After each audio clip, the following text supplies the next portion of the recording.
Can we please talk about accent privilege? So accent privilege is when people who speak in an accent that is more English, and in a room of people, they're perceived as being more knowledgeable, more educated, more sophisticated, and that results in better prospects for them. Amazing viewer, I'm glad to have you. Comfort for Life Network. Thank you for being part of this. If you're passing by, why not subscribe? And if you're a returning subscriber, thank you for spending your precious time with me. I appreciate that you're part of this. One thing to note, this is an educational channel, so whatever content you come across on this channel is for educational purposes, and we don't propagate any kind of hate. And some topics, I know they're so sensitive and you might have a lot to say, but kindly observe the community guidelines, show love to everyone on this platform. Leave me your thoughts. I love interacting with people. Thank you for stopping by. Let's dive into today's video. If you can't tell, I'm British. I was raised in a relatively wealthy area in the south of England, so I have this accent. I can hand on heart say this is one of the biggest privileges I have other than my whiteness.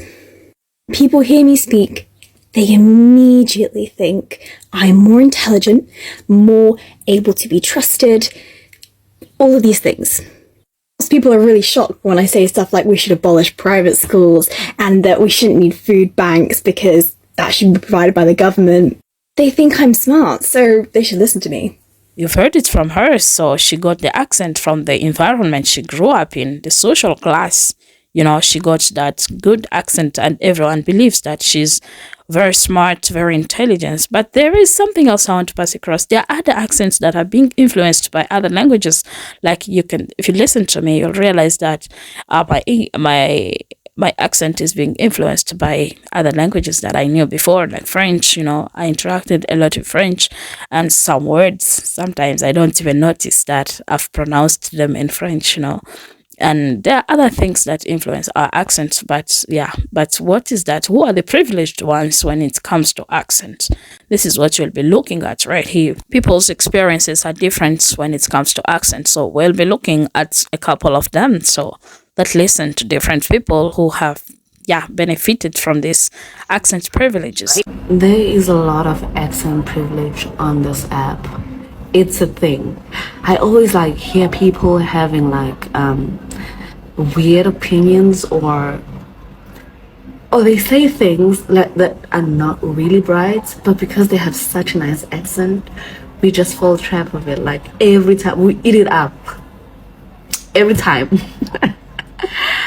And it's as real as pretty privilege and light skin privilege. Like someone who has a nice accent, we always think they're very smart, and it's not always the case.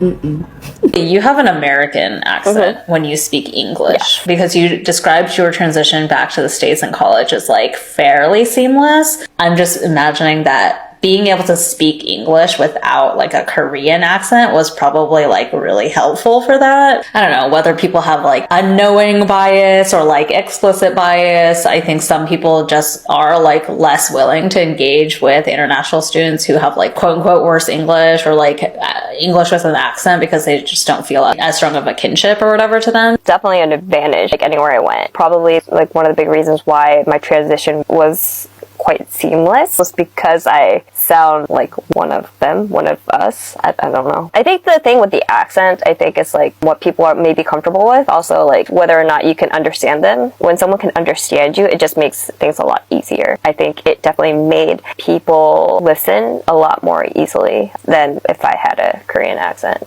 So I made a video about my experience of traveling to Turkey as a black woman, and I got this comment, and I do agree with it.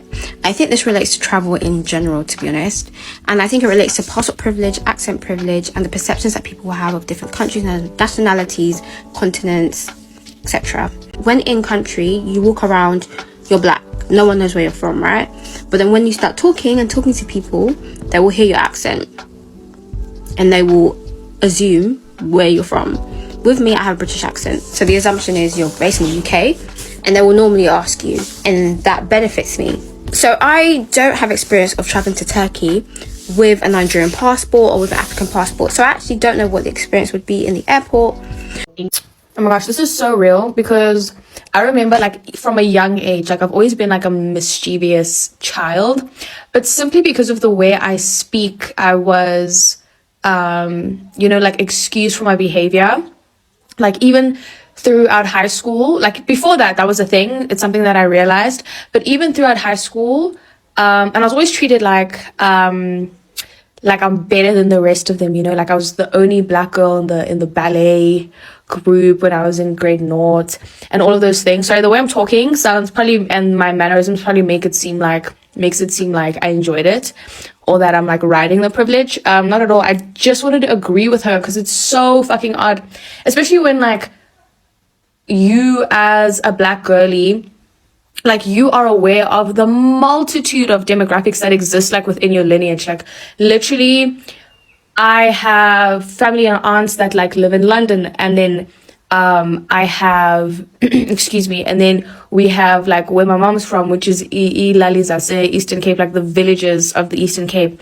And then there's like family who I have in like Whiteville, if you wanna pronounce it how we pronounce it. So yeah, like, I don't know, it's a very, very odd thing to experience. And also, because of that, I've had to like code switch between the two sides. Like the way I speak normally in English won't be the same English I speak when I speak to other black people, particular black people. I don't know, like it's just a thing. It becomes a thing. It becomes a fucking thing. It is the most unfortunate thing that certain people who actually have what we call a black scent.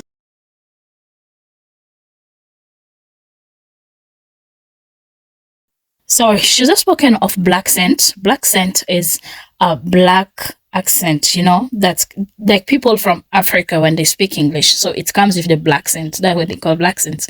So it's also unfortunate knowing that people who are black with black scent, in Africa are denied opportunities. Maybe not in Africa, only in other places where the standard is British English. You have to get the accent right for you to get an opportunity.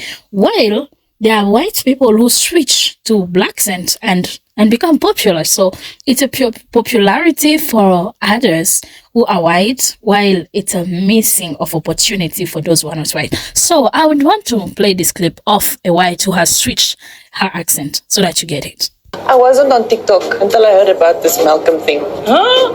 And then I went on TikTok. I was like, yo, net vir julle. The one friend on the right, né? Yeah.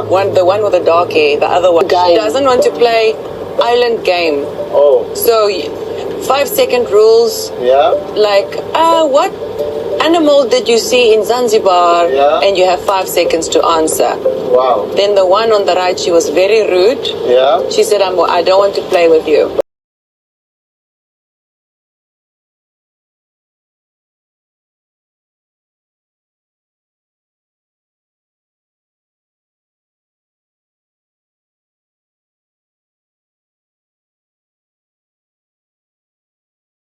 Has anyone checked in on Justin Timberlake?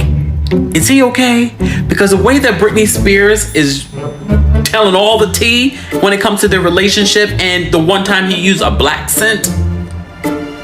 His band NSYNC was what people back then called So Pimp.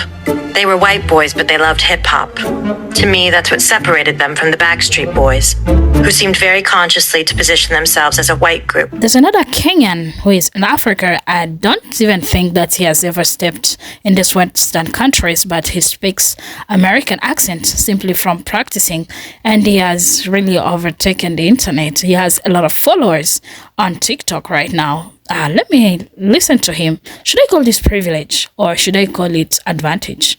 Good, you're the good guy, man. You're so wonderful. You go to places. I like you, man. So this is my brother. I'm learning to speak like this gentleman. Yeah, it's all about practice, man. I know you're going to be good. All right? It's just a matter of So time. this Kenyan is gaining popularity from simply speaking this American accent. He's trying, and he lives in the village. He's not even from the capital city, so he's learning and he's gaining popularity from it. So people learn different accents for different reasons, and it's a talent, I would say. Type of schools or the higher quintiles, they then are at a disadvantage because most of the time they do not have that English accent. And now the craziest part would be when parents praise their children for having an English accent with the belief that when they have an English accent, they're smarter than everyone else. And it's not about how you speak the English, but it is about the English you speak and how clear and precise you are when you speak that English. Because you'll find that most of the time, the focus is on the twang so much. I'm not saying that pronunciation doesn't matter. Pronunciation and twang are two different things. You'll find that the emphasis when pronouncing words is on the twang and how it comes out and how crisp and perfect it is when I pronounce my words, and how I can stretch and how I can include an R and so on, making sure that I roll my words. And the most disturbing thing about that is the fact that sometimes they swallow their words and you can't even hear what they're saying because the focus is on the twang and not even pronouncing the word correctly so that someone can understand what it is that you're saying. And it is so unfortunate that those are the people who are being awarded opportunities when you do have people who are well qualified, smart, hardworking, and just enthusiastic.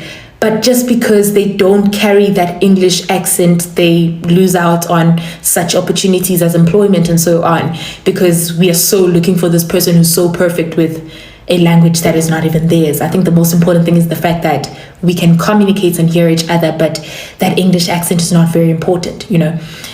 So yeah, it's like the most crazy thing ever.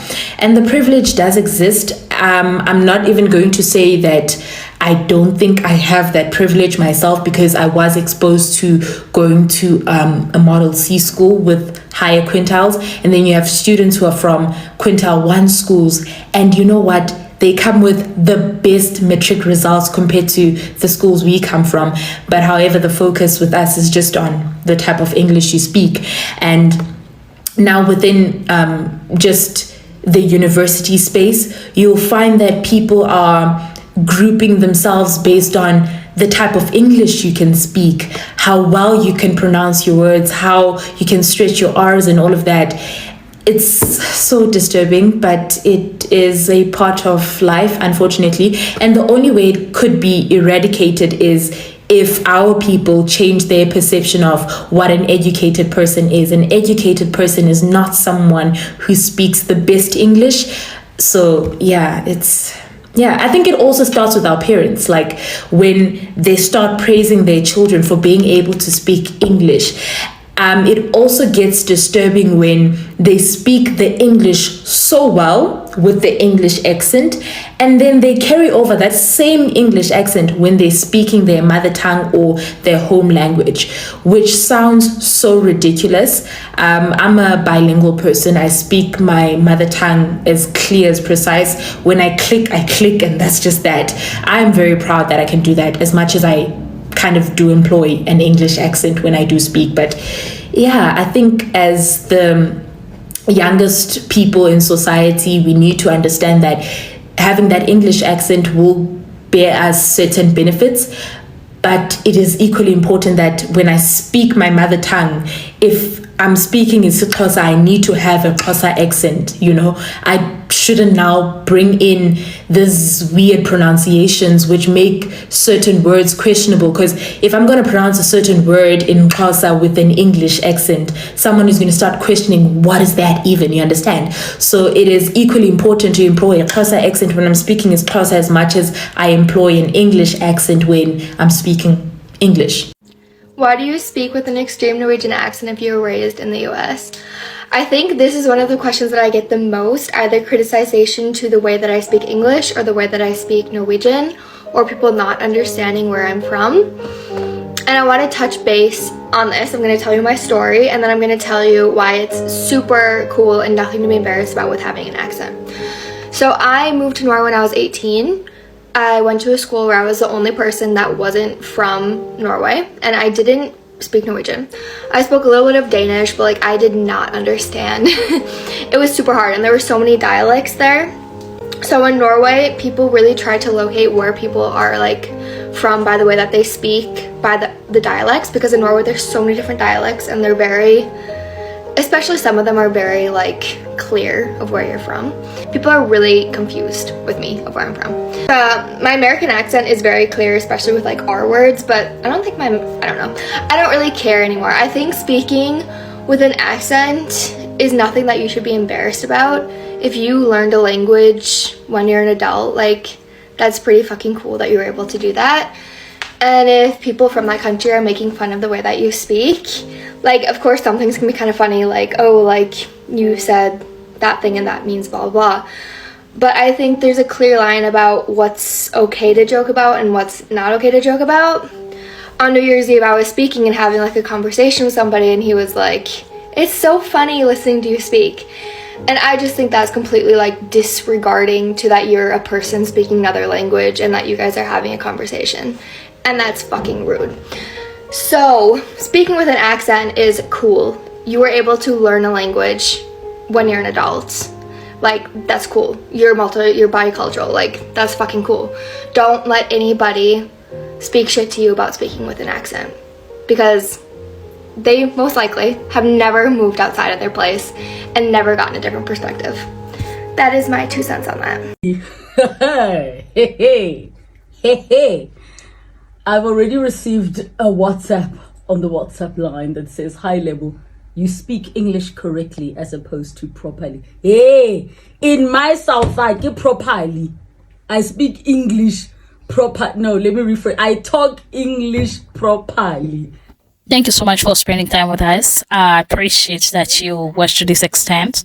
My last remark is this: it doesn't matter if you speak English with an accent, as long as you speak it and you can articulate words and they can hear you, that's enough. Feel proud. Be proud of yourself that you've been able to learn a language maybe in your adulthood and you're able to speak in it. There are people who can't. And maybe some of those who are mocking you, they can't. And if you have that accent privilege, what should I say? Use it. I don't know what to say. I don't know what you have to advise them. But I feel like you can also use that advantage, to secure yourself opportunities. Yeah, but don't really think that those who don't have the accent, they're not trying. Some things, yeah, you can practice and get them, and other things, they're just innate, can't happen to everybody. Like the video, subscribe. Don't forget to leave me your thoughts kindly. I'm so curious to hear from you. I love you and appreciate your precious time that you've spent with me. Thank you so much.